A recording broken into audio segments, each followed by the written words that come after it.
بسم اللہ الرحمن الرحیم۔ السلام علیکم محترم سامعین اور عزیز طلبہ کرام، امید کرتا ہوں کہ آپ تمام احباب خیر و عافیت سے ہوں گے۔ آج کا ہمارا سبق نمبر 19 ہے، جس میں ہم پڑھیں گے طریقۃ توکید الفعلی، یعنی فعل کو مؤکد بنانے کا طریقہ۔ فعل میں تاکید کیسے پیدا ہوگی؟ تو اس کے لیے ہم فعل کے اخیر میں نون تاکید الثقیلہ لگاتے ہیں، جس سے معنی میں تاکید پایا جاتا ہے۔ البتہ آپ حضرات کے علم میں ہوگا کہ فعل یا تو صحیح ہوتا ہے یا معتل ہوتا ہے۔ معتل سے مراد اس میں حرف علت یا فا کلمے کی جگہ یا عین کلمے کی جگہ یا لام کلمے کی جگہ اگر حرف علت ہو تو اس فعل کو ہم فعل معتل کہتے ہیں۔ پھر فعل معتل میں مثال ہوتا ہے، اجوف ہوتا ہے اور اسی طرح ناقص۔ آج کے اس درس میں ہم فعل ناقص کے بارے میں بات کریں گے کہ فعل ناقص کے اخیر میں ہم نون تاکید الثقیلہ جب لگائیں گے تو اس میں کیا کیا تبدیلیاں رونما ہوں گی، کیا کچھ حذف ہوگا ان میں سے۔ تو آئیے اسے ہم سیکھتے ہیں۔ پہلے تو مثال جو ہے وہ فعل صحیح کی مثال ہوگی، اس کو ہم کس طرح مؤکد بنائیں گے، اس کے بعد فعل ناقص۔ ٹھیک ہے، تو آئیے ہم سمجھ لیتے ہیں۔ بسم اللہ الرحمن الرحیم۔ طریقۃ توکید الافعال۔ الامثلہ: انت تصبر، آپ صبر کرتے ہیں، تو اس میں تاکید نہیں ہے، اور یہ صیغہ ہے واحد مخاطب کا، واحد مذکر مخاطب، کہ آپ صبر کرتے ہیں۔ اس کے بعد اس کو ہم مؤکد بنانا چاہتے ہیں تو ہم کہیں گے لتصبرن۔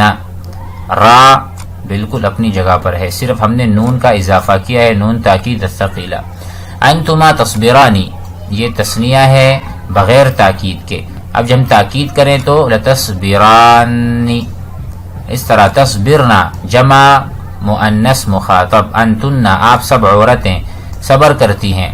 اس کو ہم مؤکد بنانا چاہیں یعنی معنی میں تاکید پیدا کرنا چاہیں تصبرنانی، تو آپ دیکھیں یہاں نون پہلے والا نون یہی ہے لتصبر، تصبرنا، لیکن اس کے بعد الف اور نون کا اضافہ ہوا۔ تو اس کو ہم سیکھ لیں کہ جب کبھی بھی ہم فعل صحیح کو، اور جب وہ کس کا صیغہ ہو، جمع مؤنث مخاطبات کا، تو یہاں پر الف اور نون کا اضافہ ہوتا ہے۔ تصبرین واحدہ مؤنثہ مخاطبہ، اس کا صیغہ ہے لتصبرن۔ اب دیکھو یہاں پر جو یا آپ کو نظر آ رہی ہے وہ یہاں پر نہیں ہے، لتصبرن۔ اس کی وجہ کیا ہے، اس کو ہم بحث سے سمجھ لیں گے۔ انتم تصبرون، آپ سب آدمی صبر کرنے والے ہیں، صبر کرتے ہیں۔ اب ہم اس کو تاکید یعنی تاکیدن ذکر کرنا چاہیں لتصبرن، اب واو یہاں پر نہیں ہے، حذف ہو گیا، اور آپ دیکھ رہے ہیں ڈبل نون یعنی مشدد نون یہاں پر آ گیا، نون تاکید الثقیلہ۔ تو یہ جب افعال فعل صحیح ہو تو اس کی یہ صورتیں ہیں۔ ٹھیک ہے، وہ واحد مخاطب کا صیغہ ہے، اسی طرح تثنیہ مخاطب کا ہے، جمع مؤنث مخاطبات کا ہے، اسی طرح واحدہ مؤنثہ مخاطبہ کا ہے، اسی طرح جمع مذکر مخاطب کا صیغہ ہے۔ اب آتے ہیں قسم با کی طرف۔ اب دیکھیں انت تقضی، آپ گزارتے ہیں، ٹھیک ہے، آپ گزارتے ہیں۔ وقت انا قضیت اليوم فی المدرسہ، آپ گزارتے ہیں یا میں نے گزارا مدرسے میں وقت، تو اس کو کہتے ہیں قضا یقضی۔ تو اب تقضی جو ہے وہ واحد مذکر مخاطب کا صیغہ ہے، ہم اس کو تاکید اس میں لانا چاہتے ہیں تو ہم نے اخیر میں کیا لگا دیا، نون تاکید الثقیلہ۔ اور یہ جو آپ کو تقضی ضاد کے بعد یا نظر آ رہی ہے تو یہ یہاں پر آپ کو ابھی بھی نظر آتا ہے تقضین۔ تثنیہ کا صیغہ دیکھ لیں تقضیانی، آپ دونوں گزارتے ہیں، تقضیانی ہے، یہ غلط ہے، اس پہ شد نہیں ہونا چاہیے۔ انتما تقضیانی، آپ دونوں گزارتے ہیں، لتقضیانی یہاں پر نون مشدد ہو گیا۔ تقضینا، آپ سب عورتیں گزارتی ہیں، لتقضینانی، ٹھیک ہے، پہلے جو ہے نون موجود ہے، دوسرا الف اور مشدد نون کا اضافہ ہوا، تقضینا لتقضینا، تقضونا لتقضنا۔ اب اس صورت میں کہ جب فعل ناقص ہو لیکن واو کے ساتھ، ٹھیک ہے، یہاں پر آپ جو دیکھ رہے تھے یہ ناقص یائی، یعنی لام کلمے کی جگہ یہاں پر آپ نے یا کو دیکھا۔ اب ان مثالوں میں آپ دیکھ رہے ہیں ناقص واوی یعنی لام کلمے کی جگہ واو ہے. اب جب آپ تدنو میں تاکید پیدا کرنا چاہے نون تاکید ثقیلہ سے تو دیکھیں لتدنن اس طرح سے آپ پڑھیں گے. آپ ایک آدمی قریب ہوتے ہیں تدنوانی آپ دونوں قریب ہوتے ہیں لتدنوانی تدنونا لتدنونانی تدنینا لتدنن تدنونا لتدنن. تو اس طرح آپ حضرات سمجھ لیں کہ جب واحد مذکر کا صیغہ ہو تو اس طرح سے بنے گا، تثنیہ مذکر کا ہو، جمع مؤنث کا ہو، واحدہ مؤنثہ مخاطبہ کا ہو، جمع مذکر مخاطبین کا ہو یعنی آدمی مذکر کا ہو، تو اس طرح سے صیغے بنیں گے جب ناقص واوی ہو. اب آگے بڑھتے ہیں ترضا. آپ یہاں پر دیکھیں الف مقصورہ ہے یہاں پر، لیکن یہاں پر تھا یا تقضی، یا کے دو نقطے بھی نظر آ رہے ہیں، یہاں پر نہیں ہے. تو اس کو جب ہم بنائیں گے لترضین، یا اپنی اصل حالت میں لوٹ آئے گی، ترضیانی لترضیانی ترضینا لترضینانی ترضینا لترضینا ترضونا لترضون. تو یہ تمام چیزیں انشاءاللہ بحث میں ہم پڑھ لیتے ہیں، دوبارہ مثالوں کو بھی دیکھیے گا اور بحث کے ذریعے سمجھیے گا. البحث امامک آپ کے سامنے اربع طوائف 4 قسم کی مثالیں ہیں من الامثلہ. الاولی بہا فعل مضارع صحیح الاخر. پہلی قسم کی مثالوں میں آپ کو فعل صحیح الاخر کہ اس کا آخر صحیح ہے یعنی حرف صحیح ہے، جیسا کہ آپ نے پڑھا تصبرو را حرف صحیح ہے. اسند الی ضمیر مستتر، یہ ضمیر مستتر کی طرف اس کا اسناد ہوا. وإلى ضمائر الرفع البارزة التي تتصل به جس سے اس کا اتصال ہوتا ہے. مؤکدا مرة وغیر مؤکد اخرى، کبھی کبھار یہ مؤکد ہوتا ہے جیسا کہ لتصبرن، کبھی غیر مؤکد جیسے تصبرو. ٹھیک ہے، تصبرو غیر مؤکد ہے، لتصبرن مؤکد ہے، یہی بتا رہے ہیں. ويشاهد ان المضارع المسند الى الضمیر المستتر، وہ مضارع جو جس کا اسناد ضمیر مستتر کی طرف ہوا ہو یعنی اس کا فاعل اس کے اندر ہو، اس کا فاعل اس کے اندر ہو. ومثله المسند الى الاسم الظاهر، اور جب کبھی اسناد ہو اسم ظاہر کی طرف، يؤكد بنون ويبنى آخره على الفتح، تو اس کو ہم جب تاکید یعنی مؤکد بنائیں گے تو نون کے ساتھ اس میں تاکید پیدا کریں گے اور اس کا آخر مبنی ہو جائے گا، مبنی برفتح. وأن المضارع المسند إلى ألف اثنين، جب صيغة المضارع مضارع کا صیغہ اس کا ہم اسناد کریں گے تثنیہ کی طرف، الف الاثنين جیسے تصبرانی تصبرانی. اب آگے کیا ہوگا؟ تحذف منه نون الرفع، یہ نون الرفع اس سے حذف ہو جائے گا عند توکید جب مؤکد بناتے ہیں. ويحل محلها نون ثقيلة مكسورة، جیسا کہ لتصبرانی. تو پہلے والا جو نون تھا، نون جو یہاں پر الف الاثنين کے بعد تحذف منه نون الرفع یعنی تصبرانی، یہ والا نون حذف ہو جائے گا اور ہم اس کے بدل میں ويحل محلها اس کی جگہ پر ایک دوسرا نون آئے گا جو کہ ثقیلہ ہے اور مکسورہ. تو کس طرح ہوگا؟ لتصبرانی، اس طرح سے بن جائے گا. اور اوپر آپ نے مثال بھی دیکھ لی ہے، یہ والی جو مثال تھی تصبرانی میں جو نون ہے نون الرفع، اس کو ہم نے حذف کر دیا جب ہم اس کو اس طرح بنانا چاہ رہے تھے اور آخر میں ہم نے نون تاکید ثقیلہ لگا دیا.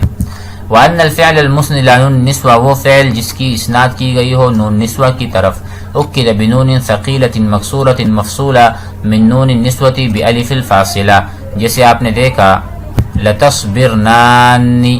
ٹھیک ہے. اما مؤکد ما اسند لیاء المخاطبتی، جب یاء مخاطب کی طرف اسناد ہو یعنی تصبرین، فقد حذفت منه نون الرفع لتوالي الامثال، تو اس میں سے نون منه نون الرفع. ٹھیک ہے. تو پھر کیا بنے گا؟ لتصبرین بن جائے گا. فاجتمعت یاء المخاطبتی، یاء المخاطبہ وہی ساکنہ، وہ ساکن تھا، مع نون التاکید الساکنہ، نون تاکید میں بھی پہلا جو نون ہے، کیونکہ پہلا نون دوسرے نون میں مدغم ہے تو پہلا نون بھی ساکن ہے اور یاء مخاطبہ بھی ساکن ہے. تو کہتے ہیں فحذفت یاء المخاطبتی، تو یاء المخاطبہ کو ہم نے حذف کیا للتخلص، تاکہ ہمیں چھٹکارا ملے من اجتماع الساکنین، دو سکون ایک جگہ جمع نہ ہو جائیں. ومثل ذلك يقال في مؤکد ما اسند الى واو الجماعت، اس طرح کی تعلیل جو ہے وہ ہم اس میں بھی کریں گے. کس میں؟ تصبرن، اصل میں تھا تصبرون، واو ساکن تھا اور بعد میں نون تاکید ثقیلہ میں پہلا نون بھی ساکن تھا تو ہم نے واو کو حذف کر دیا. تو پہلی قسم کی مثالیں ہم سمجھ چکے ہیں.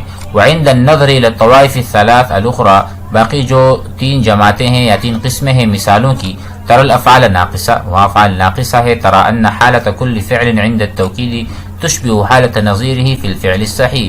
اسی طرح اس میں بھی تعلیل ہوئی. الا في المعتل بالالف، صرف اور صرف جو فعل معتل ہے الف کے ساتھ، عند اسنادی الى الضمیر المستتر، جب اس کا اسناد کیا جائے ضمیر مستتر کی طرف، ویا المخاطبہ یا مخاطبہ واو الجماعہ کی طرف، فإن الالف تقلب یاء، جسے ہم نے پڑھا تھا لتقضین، ٹھیک ہے، تقضا انت تقضا یعنی انت ترضا، لترضین، تو الف جو ہے وہ یا سے بدل جائے گا فی الحال الاولی، وتبقى یا المخاطبہ محرکۃ بالکسر، اس پر حرکت ہوگا کسرے کی، واو الجماعۃ محرکۃ بالضم فی الحالین الاخرین، والامر کالمضارع فی جمیع ما ذکرنا، اور امر کہ جتنے بھی صیغے ہوں گے وہ مضارع کی طرح اس میں اعلال ہوگا، تعلیل. جس طرح یہاں پر ہم نون تاکید و ثقیلہ لاتے ہیں تو وہاں پر نون ساکنہ یا یا ساکنہ حذف ہو جاتا ہے، اسی طرح امر میں بھی حذف ہوگا.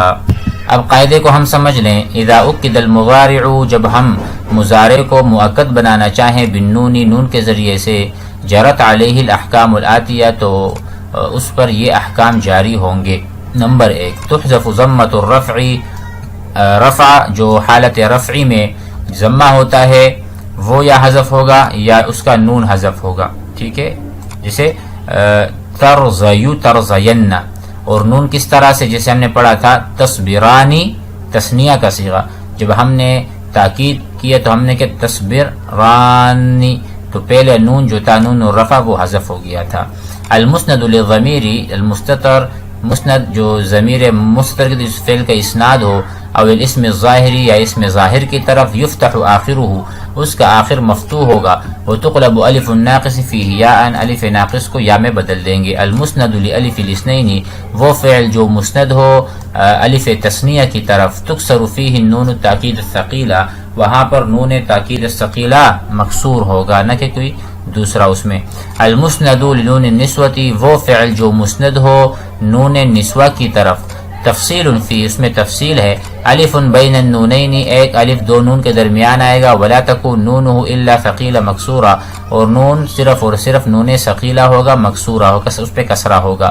المسند، وہ فعل جو مسند ہو لیاء المخاطبۃ، یا مخاطبہ کی طرف، او واو الجماعۃ، یا واو جماعہ کی، تحذف فیہ الیاء والواو، یا اور واو حذف کیونکہ اجتماع الساکنین ہے. الا فی المعتل بالالف، مگر وہ جس میں معتل بالالف، فتبقى یا المخاطبۃ مکسورۃ وواو الجماعۃ مضمومۃ، جیسا کہ مثالوں سے ہم نے سمجھ لیا. القاعدہ، الامر کالمضارع، امر میں بھی اسی طرح سے تعلیل کر سکیں گے ہم عند التوکید، جب ہم امر کے صیغے کو مؤکد بنانا چاہیں، اس میں تاکید لانا چاہیں. امید ہے کہ یہ سبق سمجھ میں آ گیا ہوگا. دوبارہ سے انشاءاللہ ہم تمام مثالوں پر غور کریں گے تو ہمیں یہ بات سمجھ آ جائے گی کہ جب فعل صحیح ہو تو اس کو مؤکد بناتے ہوئے کیا کیا چیزیں تبدیل ہوں گی، جب فعل ناقص ہو واو کے ساتھ، الف کے ساتھ، یا کے ساتھ، تو انشاءاللہ یہ بات سمجھ میں آ گئی. والسلام علیکم ورحمۃ اللہ.